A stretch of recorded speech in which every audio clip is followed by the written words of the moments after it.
جی ان میں سے ہم جو ہے کہ ہم نے کوئی اس وقت 22 ہم نے آغوش ہومز ہم نے انہیں کہا ہے ہم یتیم بچوں کو کہتے ہیں باہمت بچے، اور جو ان کے لیے ہم نے جو اسٹیٹ آف دی آرٹ بہت خوبصورت بالکل جس طرح ہم اپنے بچوں کو اپنے گھروں کے اندر جو ہے کہ ٹیک کیئر کرتے ہیں، ہم نے 22 سینٹرز بنائے ہیں اور یہ پورے ملک کے اندر موجود ہیں. اور میں یہ کہتا ہوں کہ اس کا کم از کم معیار یہ کہ جو میرا بچہ کھاتا ہے اور جو میرا بچہ پہنتا ہے اور جس طرح کے تعلیمی ادارے میں میرا بچہ جاتا ہے، یہ اس وقت 22 اس وقت بن چکے ہیں اور اس وقت 11 کے قریب زیر تعمیر ہیں.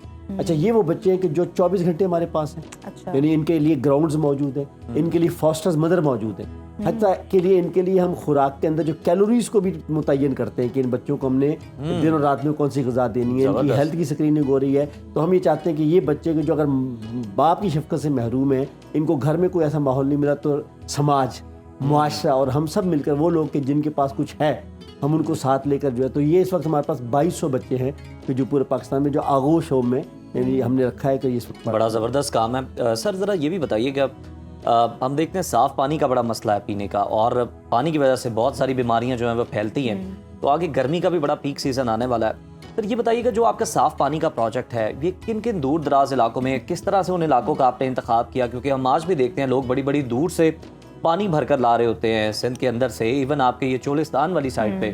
تو آپ یہ کس طرح سے شارٹ لسٹ کرتے ہیں ان ایریاز کو اور پھر وہاں پر یہ کام کرتے ہیں؟ دیکھیے، یہ مبالغہ نہیں ہے، اسی نے دانشور نے بہت ٹھیک لکھا ہے کہ اب اگلی آنے والی جنگیں پانی پر ہوں گی، پانی پر ہوں گی، میٹھا پانی. اور آپ کو پتہ ہے کہ ہم جس لاہور شہر میں رہ رہے ہیں، ایک زمانے میں یہ پانی کتنا نیچے تھا اور اب واٹر لیول کہاں چلا گیا.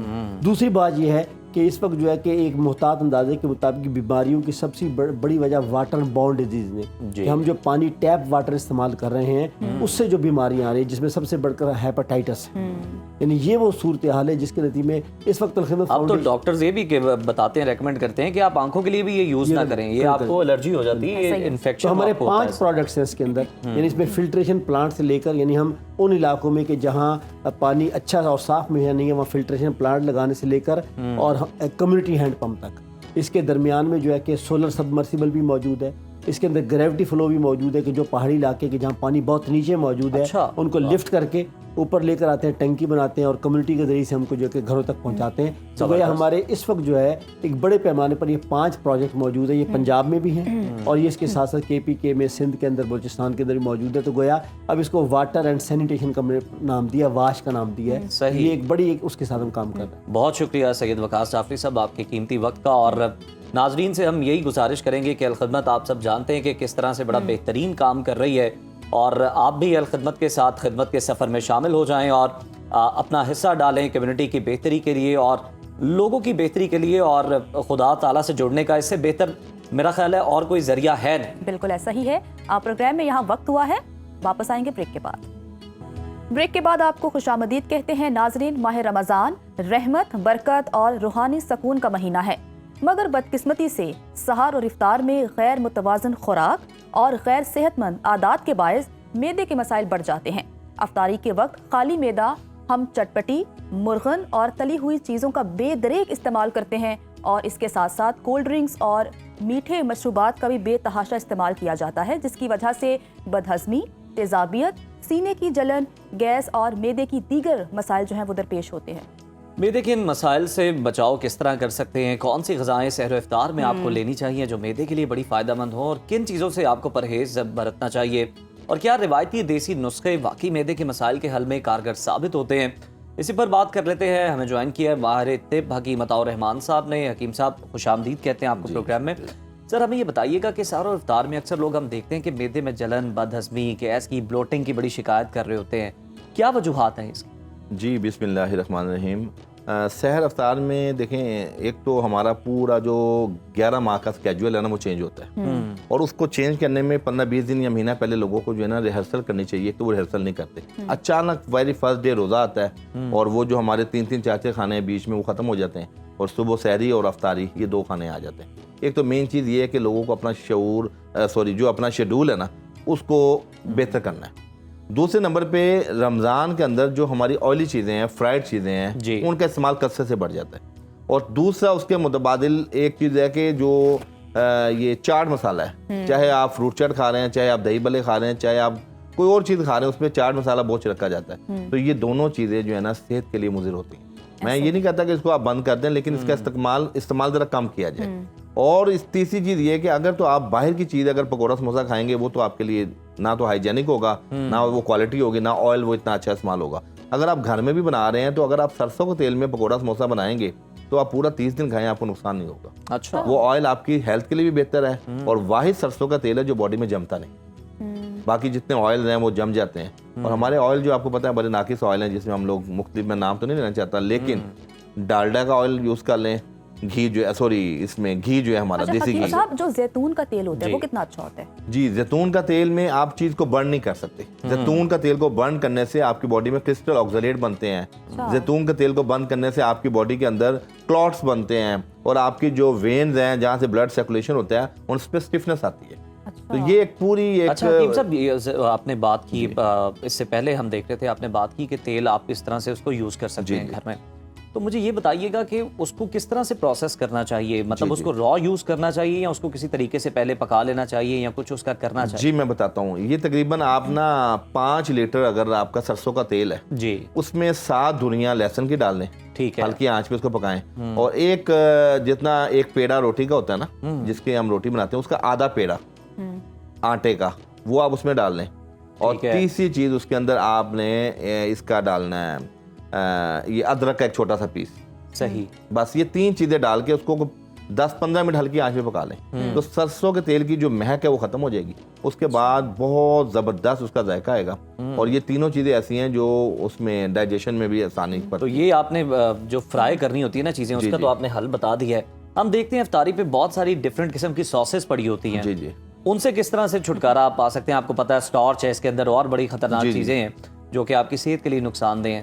اس کا متبادل بھی کوئی بتائیے. جی میں اس میں یہ بتاؤں کہ زیادہ تر ہمارے یہاں جو رمضان میں کیچپ کا بہت استعمال ہوتا ہے, اور جو کیچپ ہے اس کے اندر اگر خدا نہ خواستہ ناقص ٹماٹر کی بنی ہوگی تو کڈنی کے جتنے پیشنٹس ہیں اس میں آپ کو پتھری پیدا ہوگی, اس کے اندر گردے کی درد کا خدشہ ہے, اور دوسرا آپ کے گلا خراب ہونے کا بڑا خدشہ ہے. اور یہ دونوں چیزیں آپ کو پتہ ہے کہ اللہ پاک نے جو ہمارے ٹونسلز اور ہماری انٹسٹائن, یہ 2 اہم ایسے آرگن ہیں جسے امیونٹی فوری 0 پہ آتی ہے. مثال کے طور پہ جس شخص کا گلا خراب ہوتا ہے اس کو فوری فیور ہوگا اور نقاہت میں آ جائے گا. اسی طرح کسی کو 7-8 موشن آ جائیں, پیٹ خراب ہو, تو چاہے 7 فٹ لمبا آدمی ہو, صحت مند ہو, وہ ڈی ہائیڈریشن ہوگی اور وہ بالکل کانپنے لگ جائے گا. تو یہ دونوں آرگن ایسے ہیں جو فوری طور پہ جس کے اندر امیونٹی کا انہانس ہونا بہت ضروری ہے. صحیح. آپ نے پوچھا کہ جی اس سے ہم اس کا متبادل کیا ہے. ہمارے پاس بہترین چیز ہے پودینے کی چٹنی. کیا بات. ہم لوگوں کو یہ کہتے ہیں کہ جی آپ گھروں کے اندر پودینہ, اناردانہ, زیرہ سفید, اجوائن, کلونجی اور نمک حسب ذائقہ اس کی, اور اس میں ادرک بھی ڈالنے ہیں, ادرک لہسن بھی. آپ یقین کیجئے یہ چٹنی کے ساتھ آپ پکوڑے سموسے بھی کھائیں گے نا, یا آپ کوئی آئلی چیز کھائیں گے تو الحمدللہ وہ آپ کو نقصان نہیں دے گی, بلکہ جلدی ڈائجسٹ ہوگی. جی ایبسولوٹلی, اس میں آپ پودینے کی چٹنی بنا لیں اور 2-3 چمچ دہی میں اس میں 1 چمچ ملا کے وہ آپ اس طرح بھی کھا سکتے ہیں. ڈائریکٹ پودینے کی چٹنی بھی کھا سکتے ہیں. بلکہ میں یہ کہتا ہوں کہ یہ چٹنی کولیسٹرول کے لیے, اچھا, فیٹی لیور کے لیے, فیٹی لیور کے لیے, ایبسولوٹلی فیٹی لیور کے لیے بہترین چیز ہے, اور یورک ایسڈ میں بھی بڑی فائدہ دیتی ہے. یعنی میں پھر بتاؤں کہ پودینہ کے پتے لے لیں, پودینے کے 2 گٹھی لے لیں, آدھ پاؤ ادرک لے لیں, تھوڑا سا لہسن لے لیں, اور زیرہ سفید, اجوائن اور کلونجی اس میں تھوڑی ڈال لیں, اور نمک جو ہے حسب ذائقہ یا حسب ضرورت ڈال لیں. حکیم صاحب ایسا ہوتا ہے کہ افطاری کرنے کے بعد نا ہم کافی سست ہو جاتے ہیں, غنود کی طاری ہو جاتی ہے, اس کے بعد تراویحیں پڑھنے کا بھی دل نہیں کر رہا ہوتا اور بڑی مشکل سے اٹھ کے نماز پڑھی جاتی ہے. کیا کیا جائے کہ غنودگی نہ ہو؟ اچھا, اس کا بھی میں ایک بڑا بہترین چیز آج آپ چائے میں حل تلاش کر رہے ہیں. آج نہیں, چائے حل نہیں ہے. دیکھیں میں آپ کو بتاؤں, چائے پینے سے بلکہ اور جو ہے نا میدا بھاری بوجھل ہوتا ہے. ایبسولوٹلی. اچھا, چائے کا بھی متبادل بتاؤں کہ ہمارے ہاں لوگ جب روزہ کھولتے ہیں وہ اپنے پیشنٹس کو یہ کہتے ہیں, بلکہ گھر میں بھی, کہ ہم نا قہوہ پیتے ہیں. اچھا, قہوہ کیا ہے کہ 2-3 کپ آپ خود آزماتے ہیں, خود پیتے ہیں آپ پئیں, آپ جتنے روزے آ گئے ہیں آپ دیکھیں گے کہ آپ کو بلوٹنگ نہیں ہوگی. آپ کا جو آئلی چیز, فرائڈ چیز, جنک فوڈ جو بھی کھایا ہوا ہے وہ جلدی ہضم بھی ہوگا. اچھا, اس کے اندر کیا ہے, پودینہ, سونف, الائچی اور ایک چھوٹا ادرک کا پیس. اس کو آپ قہوہ بنا کے اس میں لیمن نچوڑ لیں اور یہ آپ پئیں. 1 کپ پی لیں, 2 کپ پی لیں. جو لوگ کہتے ہیں کہ جی ہم روزہ کھولتے سستی ہوتی ہے یا ہمیں نیند آتی ہے, بہت غنودگی ہوتی ہے, ہم یہ سوال بھی آ رہا ہوگا کہ ان کی کتنی کوانٹٹی, ذرا یہ بھی کوئی جی کوانٹٹی یہ ہے کہ 2 کپ پانی لے کے اس میں 10 پتے پودینہ کے لے لیں اور سونف جو ہے نا 1/4 چمچ لے لیں اور الائچی کے 2 عدد جو ہے نا چھوٹی الائچی کے 2 عدد لے لیں اور ایک چھوٹا سا ٹکڑا آدھی انچ کے برابر جو ہے نا ادرک کا لے لیں. بس یہ آپ اس کو نا 3-4 منٹ پکا لیں اور اس کے بعد اتارنے کے بعد شکر ڈال لیں یا بغیر اس کے شکر کے لے لیں. تو چینی نہیں ڈالنی کیونکہ چینی بھی آپ کو سستی پیدا کرتی ہے. اچھا یہ آپ نے چینی کی بات کی تو حکیم صاحب ہماری یہی کوشش ہے کہ لوگوں کو یہ جو جتنی نقصان دہ چیزیں ہیں نا ان سے نکال کر جو صحت مند جو ان کے لیے فائدہ مند چیزیں ہیں وہ بتائی جائیں. تو چینی کی آپ نے بات کی, ہم دیکھتے ہیں میٹھے مشروبات کے بنا تو جناب افطاری ہوتی نہیں ہے مکمل. لوگ تو افطار ہوتے ہی میٹھے مشروبات کو جناب بہت زیادہ کنزیوم کر رہے ہوتے ہیں, بہت زیادہ پی رہے ہوتے ہیں.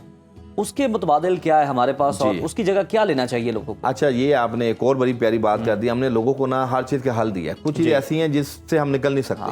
ہم خالی مسئلے نہیں بتا رہے, حل بھی بتا رہے ہیں. اچھا اس کے اندر یہ دیکھیں, آپ نے کوئی بھی مشروب گھر میں تیار کرنا ہے نا تو خواتین کو چاہیے کہ ایک جگ کے اندر اگر آپ بچوں کے لیے جامع شیری ہے یا کوئی شربت بادام ہے یا کوئی بھی مشروب ہے وہ اگر تیار کرتے ہیں نا تو اس پورے جگ میں 2 ٹیبل سپون جو ہے وہ زیرہ سفید ڈال دیں.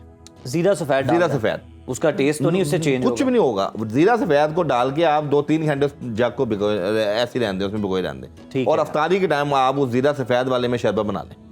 بالکل ٹھیک ہے. آپ امیجن کریں وہ جو چینی ہے, زیرہ سفید اینٹی انفلیمیٹری پراپرٹیز رکھتا ہے اور فیٹس کو بھی ٹھیک کرتا ہے. چینی کی جو سائیڈ افیکٹ ہیں اس کو کمپنسیٹ کرتے ہیں اور ڈائریٹک ہوگا. اور مزے کے بعد آپ کو بتاؤں, زیرہ اس کے اندر رہنے دینا, آپ نے چھاننا نہیں, اس کو چھان کے بعد میں آپ شربت لے لینا. ٹھیک ہے, تو وہ آپ چھان کے بچوں کو دیں, جگر کی بھی اصلاح ہوگی.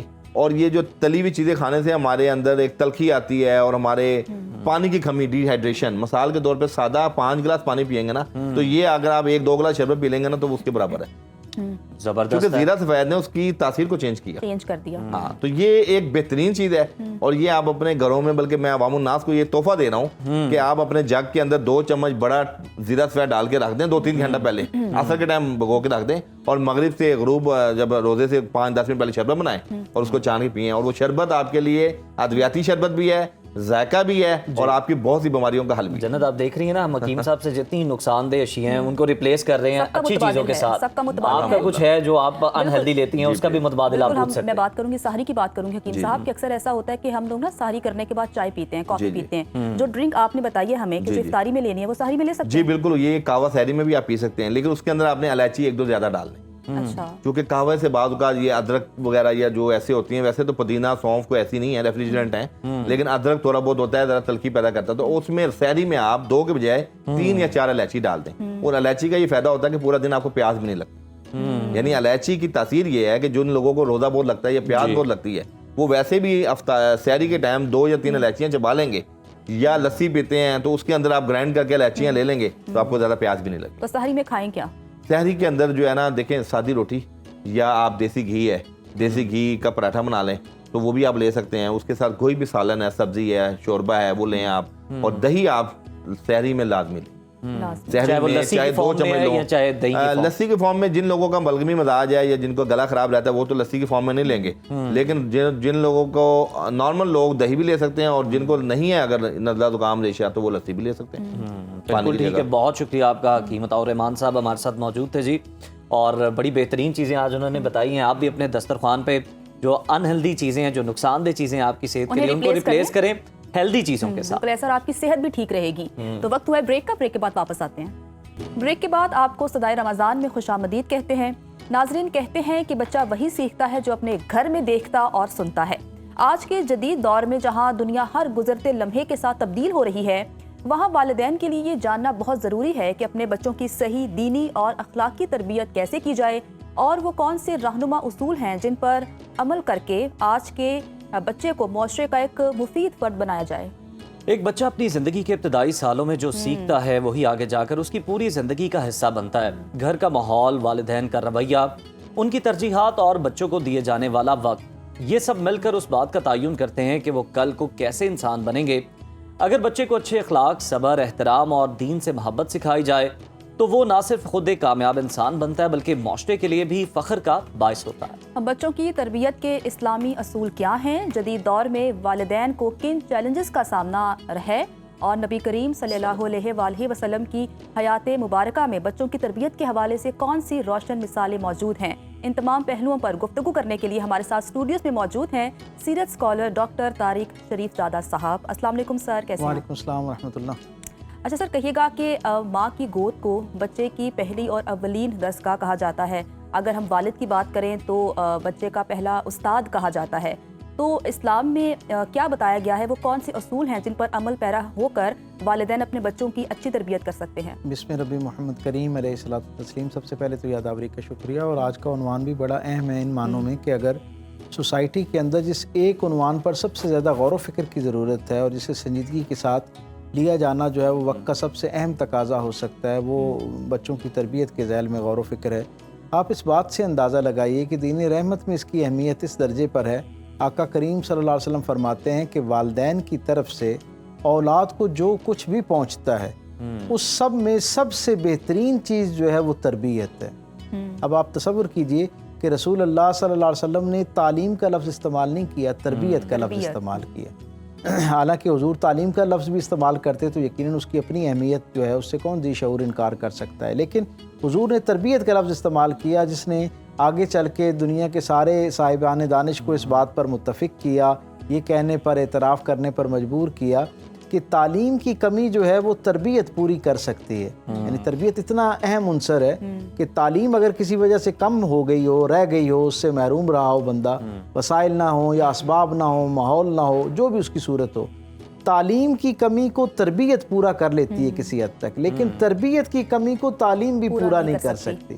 اس لیے میں سرکار ختمی مرتبہ صلی اللہ علیہ وسلم کے مزاج سے یہ بات سمجھا کہ تربیت جو ہے وہ زیادہ اہم چیز ہے، اور تربیت کے ذیل میں پھر تعلیم جو ہے وہ اس کا حصہ بن جاتی ہے۔ آقا کریم صلی اللہ علیہ وسلم بھی دنیا بھر کے انسانوں کے لیے ایک تربیت کار کے طور پر تشریف لائے۔ یعنی آپ کا یہ حوالہ اور عنوان جو ہے، ہم سب جانتے ہیں کہ تربیت کا ایک بہت بنیادی استعارہ والدین کے بعد استاد ہوا کرتا ہے، اور آقا کریم صلی اللہ علیہ وسلم اپنی مختلف حیثیتوں میں بے مثل اور بے مثال ہونے کے باوجود اپنا انسانی زندگی کے جو مختلف کردار ہیں ان میں سے ہر کردار میں ایک نمایاں شخصیت ہونے کے باوجود اپنا تعارف یہ کرواتے ہیں کہ میں معلم بنا کر بھیجا گیا، یعنی میں تربیت کار بنا کر بھیجا گیا، میں لوگوں کو ان کی فکر اور علم کے ساتھ ایک اگلے درجے پر اس فکر اور علم کو ان کی زندگی کا حصہ بنا کر ان کی زندگیوں کو آسانیاں عطا کرنے کے لیے بھیجا گیا۔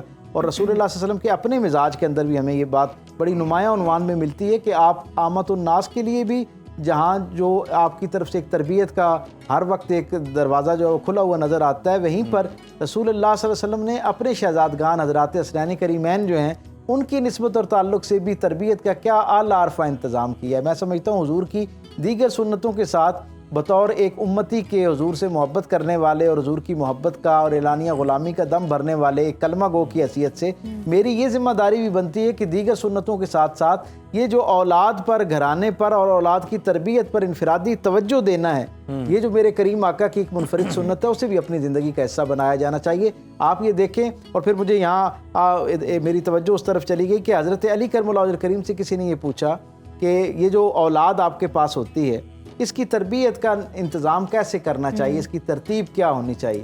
تو آپ نے فرمایا کہ یہ جو اولاد ہے نا، جس طرح والدین ہمارے لیے جنت اور دوزخ ہوا کرتے ہیں نا، یعنی ہم ان کی خدمت کر کے جنت پا سکتے ہیں اور ان کی ناراضگی سے جو ہے وہ جہنم کا دروازہ خود پہ کھول لیتے ہیں، بالکل اسی طرح جیسے والدین ہمارے لیے جنت بھی ہو سکتے ہیں اور دوزخ بھی ہو سکتے ہیں، ہماری اولادیں بھی ہمارے لیے جنت بھی ہو سکتی ہیں اور دوزخ بھی ہو سکتے ہیں۔ یعنی اگر چاہیں تو ان کی اچھی تربیت کر کے اپنے لیے بھی اور ان کے لیے بھی جنت کا راستہ آسان کر لیں، اور اگر آپ اس سے غفلت برتیں تو ان کی اس دنیا کو بھی وبال بنا لیں اور آئندہ کی جو زندگی ہے اس کے لیے مشکلات پیدا کرتے ہیں۔ ابھی شہزادگان کا بھی ذکر کیا، ذرا ہمیں یہ بتائیں کہ آج کے دور میں ہم دیکھتے ہیں کہ والدین اور بچوں کے درمیان نا بہت زیادہ گیپ آ گیا، بہت زیادہ فاصلے دیکھنے کو ملتے ہیں، اس طرح سے بات چیت نہیں ہوتی، مل کے بیٹھتے نہیں ہیں، ڈسکشن نہیں ہوتی۔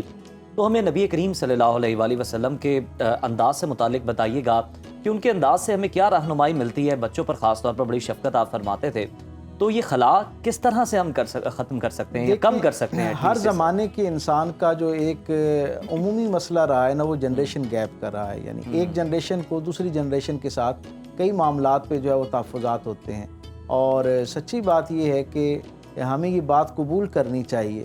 یعنی مجھے نہیں سمجھ آتی کہ کیوں معاشرے کے اندر یہ بات جو ہے وہ سمجھی نہیں جاتی کہ ہر نئی آنے والی نسل اپنے جس طرح کچھ خواب لے کر آتی ہے نا، جس طرح اپنے اسباب لے کر آتی ہے، اپنے زمانے کی کچھ مشکلات اور سوالات لے کر آتی ہے، اسی طرح اپنا ایک مزاج بھی لے کر آتی ہے. سو ہمیں ایک پہلی جنریشن کے طور پر سب سے پہلے تو والدین کو یہ سمجھنا چاہیے کہ ہمیں ایک آئندہ آنے والی جنریشن جو ہے اس کے لیے ایک آسانی پیدا کرنے والی جنریشن کے طور پہ ہونا چاہیے.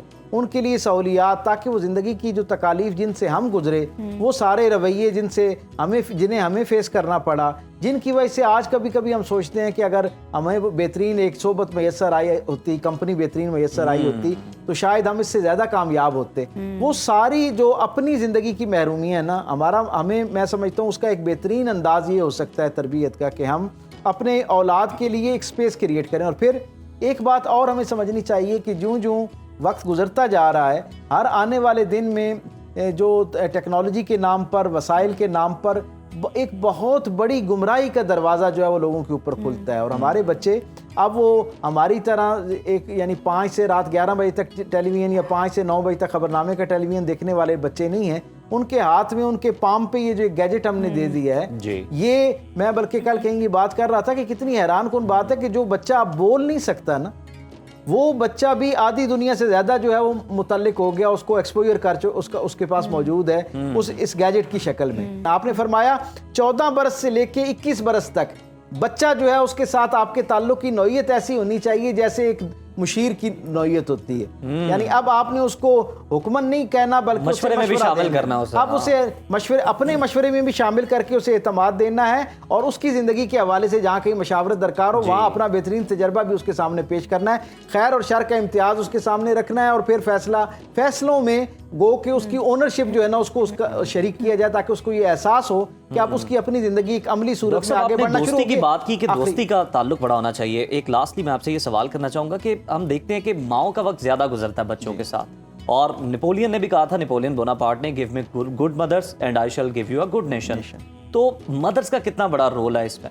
اس سے پہلے میں آپ کی اجازت سے ایک فکرہ اور اس پہ مکمل کر دوں اپنے سامعین کے لیے کہ آپ نے فرمایا کہ 21 برس سے لے کے قبر کے دہانے تک وہ بچہ جس کے آپ مشیر بنے ہوئے تھے نا، اب آپ نے اس کا دوست بن جانا ہے. تو لوگوں نے پوچھا کہ دوست بھی تو مشیر ہی ہوتا ہے، تو آپ نے کہا نہیں، دوست وہ ہوتا ہے جو سب کچھ دیکھ رہا ہوتا ہے لیکن مشورہ اس وقت تک نہیں دیتا جب تک وہ طلب نہ کرے. آپ نے فرمایا اگر 21 برس تک ایک بچہ تربیت میں آپ کے پاس رہا ہے اور آپ اس کو ٹھیک نہیں کر سکے، تو اب صرف دعا یا اس کا اپنا عملی تلخ تجربہ ہی اس کو زندگی کی اصل حقائق کے ساتھ جو ہے وہ جوڑ سکتا ہے اور اس کی اصلاح کر سکتا ہے. سو یہ وہ 4 بنیادی فیزز ہیں جن کو اگر ہم اپنی اولاد کی تربیت کے حوالے سے سیٹل کریں تو بہت ساری چیزیں آسان ہو سکتی ہیں. والدہ والا جو معاملہ آپ نے کہا، میں ہمیشہ اس بات پر بہت فوکس کرتا ہوں، اور میرا بڑا اس کے اوپر جو ہے وہ شرح صدر ہے کہ اگر آپ نے اپنے بچوں کو بین الاقوامی معیارات کے مطابق اس چیلنج پر تیار کرنا ہے نا، تو باپ تو باہر کی ذمہ داریوں میں اتنا مشغول ہے کہ اس کے پاس وقت نہیں ہے. خواتین کو اپنے آپ میں اپنی ذات کے اندر بہت زیادہ صاحب علم ہونا چاہیے، ویل انفارمڈ ہونا چاہیے، ایڈوانس ٹیکنالوجی سے وابستہ ہونا چاہیے. ایک پڑھی لکھی خاتون ہی بچوں کی اچھی تربیت کر سکتی ہے. ڈاکٹر صاحب بہت شکریہ. تو ناظرین، پروگرام کا اختتام ہونے والا ہے، لیکن اختتام سے پہلے اللہ تعالیٰ قرآن پاک کی سورہ بنی اسرائیل میں ارشاد فرماتے ہیں، اور قریب ہے آپ کا رب آپ کو مقام محمود پر فائز کرے. ناظرین، یہی مقام محمود در حقیقت وہ مرتبہ ہے جو نبی کریم صلی اللہ علیہ وآلہ وسلم کو شفاعت کبریٰ کے لیے عطا کیا جائے گا. قیامت کے دن جب ہر نفس اپنی فکر میں ہوگا، یہاں تک کہ انبیاء بھی اللہ کے حضور سفارش کرنے سے معذرت کریں گے، تب اللہ کے محبوب صلی اللہ علیہ وسلم بھی وہ ہستی ہیں جو اللہ کے دربار میں سجدہ ریز ہوں گے.